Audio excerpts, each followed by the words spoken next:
Hello friends, आप लोग को स्वागत है मेरे इस चैनल इंटेलिजेंट क्लासेस। ओके, जो सब्सक्राइब कर लिए हैं ठीक है, जो ना किए हैं प्लीज़ सब्सक्राइब कर लें, लाइक शेयर करें ताकि मैं इसी तरह से वीडियो बनाते रहूं और इस चैनल के माध्यम से आप लोगों के पास पहुंचाते रहें। ठीक है, तो आज हम लोग देखेंगे नेफ्रॉन। ठीक है, आज हम लोग देखेंगे नेफ्रॉन। ठीक है, आखिर नेफ्रॉन क्या होता है, नेफ्रॉन का जो पार्ट होता है किसका क्या नाम है और किसका क्या कार्य है। सबसे पहले देखेंगे कि नेफ्रॉन कहते किसे हैं। ठीक है, तो नेफ्रॉन हमारे अंदर दो ब्रीक होती है। ठीक है, दोनों ब्रीक में टोटल नेफ्रॉन की संख्या देखें तो करीब 20 लाख होती है। ठीक है, यानी एक ब्रीक में नेफ्रॉन की संख्या 10 लाख होती है, तो दोनों ब्रीक मिलाकर नेफ्रॉन की संख्या टोटल 20 लाख होगी। ठीक है, तो हम आज लोग देखेंगे कि किस पार्ट का नाम है और किस पार्ट का क्या कार्य है। ठीक है, उससे पहले हम लोग देखेंगे कि नेफ्रॉन कहते किसे हैं। ठीक है, तो ब्रीक की रचनात्मक एवं क्रियात्मक इकाई को नेफ्रॉन कहते हैं। क्या कहते हैं? ब्रीक की रचनात्मक एवं क्रियात्मक इकाई को नेफ्रॉन कहते हैं। ठीक है, तो आज हम लोग देखेंगे इसके पार्ट का कार्य देखेंगे और किस पार्ट का क्या नाम है। ठीक है, तो सबसे पहले देखते हैं इसका पार्ट का जो नाम है उस नाम को जानते हैं। तो सबसे पहले ऊपर में आप लोग को दिख रहा होगा प्याली जैसी संरचना है, इसमें दो नली निकली है ऊपर की ओर। ठीक है, एक लेफ्ट साइड एक राइट साइड। जो लेफ्ट साइड है उसको बोलते हैं अपवाही धमनिका। ठीक है, जो लेफ्ट साइड है उसको बोलते हैं अपवाही धमनिका, जो राइट साइड है उसको बोलते हैं अभिवाही धमनिका। ठीक है, उसके बाद देखेंगे कि कप जैसी जो रचना है उसके अंदर एक जालीनुमा संरचना देखने को मिल रही है ना। यहाँ पे देखेंगे कप जैसी संरचना है, उसमें जालीनुमा संरचना देखने को मिल रहा है। इस जालीनुमा संरचना का नाम क्या है? उसका नाम है ग्लोमेरुलस। क्या नाम है? ग्लोमेरुलस। ये जो कप जैसा संरचना है इसका नाम क्या है? इसका नाम है बोमेन संपुट। क्या नाम है? बोमेन संपुट। अब ये कप जैसी रचना है, इससे एक नली निकली है नीचे की ओर। ठीक है, ये पूरे नली, ठीक है, ये पूरे नली का नाम क्या है? ब्रीक नलिका। क्या नाम है? ब्रीक नलिका। अब ब्रीक नलिका आगे नीचे की ओर आकर एक कुंडली नुमा संरचना बनाई है। ठीक है, ये कुंडली नुमा संरचना जो है इसमें दो पाया जाता है, एक इस नजदीक में होती है और एक थोड़ा दूर होती है। ठीक है, जो कप की संरचना है इससे जो नजदीक कुंडली है इसको बोलते हैं समीप अस्त कुंडली। ठीक है, अब ऐसा ही कुंडली एक आगे की ओर मिलती है, आगे बढ़ने पे यहाँ पे दिख रही है, इसको बोलते हैं दूर अस्त कुंडली। जो नजदीक है उसको बोलते हैं समीप अस्त कुंडली और जो दूर है उसको बोलते हैं दूर अस्त कुंडली। ठीक है, तो ब्रीक नली में नीचे की ओर देखें तो कुंडली है, इस कुंडली का नाम है समीप अस्त कुंडली। ठीक है, समीप अस्त कुंडली नीचे की ओर आकर क्या बनाती है? अवरोही चाप। जो नीचे की ओर नली आई है उसको बोलते हैं अवरोही चाप। अब अवरोही चाप में जो नीचे की उससे भी नीचे देखेंगे तो पतली नली दिख रहा है। ठीक है, अवरोही चाप के नीचे भी देखेंगे तो एक पतली नली दिख रही है। उसका आकार कैसा है? उसका आकार यू का आकार का है। ठीक है, कैसा है? यू के आकार का है। ठीक है, इसका नाम क्या है? इसका नाम है हेनले का चाप। जो यू के आकार का आपका नली दिख रहा है पतली, इसको नाम का है हेनले का चाप। ठीक है, अब ये अब देखेंगे यहाँ पे ये पतली नली जो है ऊपर की ओर जाकर बनाती है एक नली, उसका नाम क्या है? आरोही चाप। ठीक है, पतली नली ऊपर की ओर जाकर थोड़ी मोटी हो जाती है और इस नली को बोलते हैं आरोही चाप।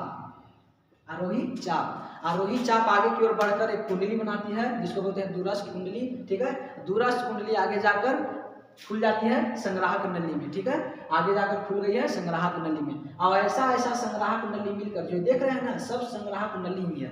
जो नेफ्रॉन का चित्र है ना, ऐसा ही ये नेफ्रॉन का चित्र ही है। ठीक है, तो ऐसा नेफ्रॉन का ये चित्र मिलाकर क्या बनाते हैं? समान संग्राहक नलिका। ठीक है, ऐसा संग्राहक नली मिलकर क्या बनाते हैं? समान संग्राहक नलिका।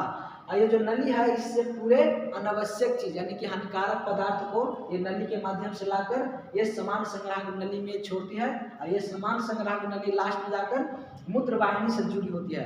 ये मूत्रवाहिनी जाकर के मूत्राशय से जुड़ा होता है और मूत्राशय में हानिकारक पदार्थ जैसे यूरिया वगैरह हो गया, यूरिक हो गया, अमोनिया हो गया, वहाँ पे जाके जमा होती है। वो फिर शरीर के मूत्राशय में एक नली के द्वारा यानी जिसको मूत्र मार्ग बोलते हैं ना, मूत्र मार्ग के द्वारा बाहर निकल जाती है। तब देखेंगे इन लोग का इस सभी का कार्य क्या है। ठीक है, तो सबसे पहले देखते हैं कि जो राइट साइड है ना उसको बोलते हैं अभिवाही धमनिका। तो अभिवाही धमनिका का कार्य क्या है कि शरीर से, पूरे शरीर से जो पदार्थ होते हैं अनेक प्रकार के, जैसे बोल सकते हैं जल होता है, प्रोटीन होता है, कार्बोहाइड्रेट होता है, ठीक है, यूरिया अमोनिया जो भी है उस सभी को पूरे बॉडी से ये नली के माध्यम से लाती है कहाँ, इस जालीनुमा संरचना जिसका नाम क्या है, ग्लोमेरुलस। ये अभिवाही धमनिका पूरे शरीर से अनेक प्रकार के पदार्थों को लाती है यहाँ पे वोमेन संपुट में। वोमेन संपुट के अंदर जो जालीनुमा संरचना है इसका नाम है ग्लोमेरुलस, ठीक है। तो ग्लोमेरुलस का काम क्या है, इसका काम है छनने का, ठीक है।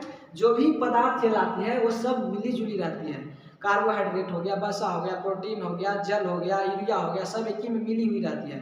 तो उसको छनने का काम कौन करता है, ग्लोमेरुलस, ठीक है।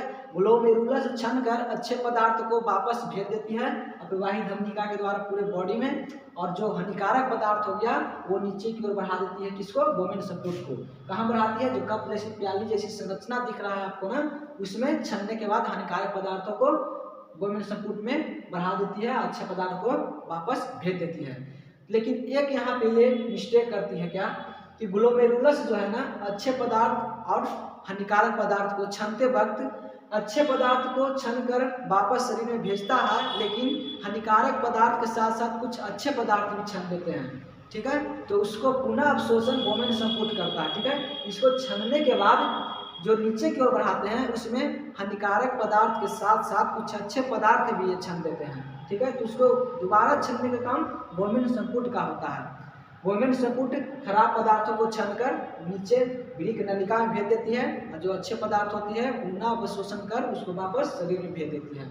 वृक्क नलिका में आने के बाद ये नली के द्वारा हानिकारक पदार्थ नली के द्वारा होते हुए चल जाती है संग्राहक नली में, संग्राहक नली जाकर खुल जाती है एक समान संग्राहक नली में। इस नली जाकर ये समान संग्राहक नली लास्ट में जाकर मूत्रवाहिनी से जुड़ी होती है। मूत्रवाहिनी के द्वारा मूत्र जो है मूत्राशय में जाता है, और मूत्राशय में मूत्र मार्ग के द्वारा शरीर से बाहर निकाल दिया जाता है। तो ठीक है, तो ये इसका कार्य था। अपवाही धमनिका क्या करती है, पूरे बॉडी से अनेक प्रकार के पदार्थ को लाकर यहाँ छनती है, लेकिन छनती है वो ठीक से नहीं छन पाती है, ठीक है। कुछ हानिकारक पदार्थ के साथ साथ अच्छे पदार्थ भी छन देती है, जिसको पुनः अवशोषण वोमेन सपोर्ट करती है, और अच्छे पदार्थ को दोबारा छनकर वापस शरीर में भेज देती है। बाकी हानिकारक पदार्थ को वृक्क नली के द्वारा मूत्र वाहिनी में भेज देती है, मूत्र वाहिनी जाके मूत्राशय में जुड़ी होती है। तो ये था आज नेफ्रॉन, ठीक है। नेफ्रॉन का संरचना, नेफ्रॉन का चित्र, ठीक है। बनाने के लिए कोशिश कीजिएगा, बहुत इजी है। और बनाने के बाद किस पार्ट का क्या नाम है वो ध्यान में रखिएगा। और बाकी इसी तरह के मैं अगले वीडियो में एक टॉपिक लेके आऊँगा। तब तक के आप लोग मेरे इस चैनल को सपोर्ट कीजिए, सब्सक्राइब कीजिए, लाइक कीजिए, शेयर कीजिए, ताकि मेरा उत्साह बढ़े और मैं इसी तरह से आगे भी अनेक प्रकार के वीडियो मैं लाता रहूं। तब तक के बाय।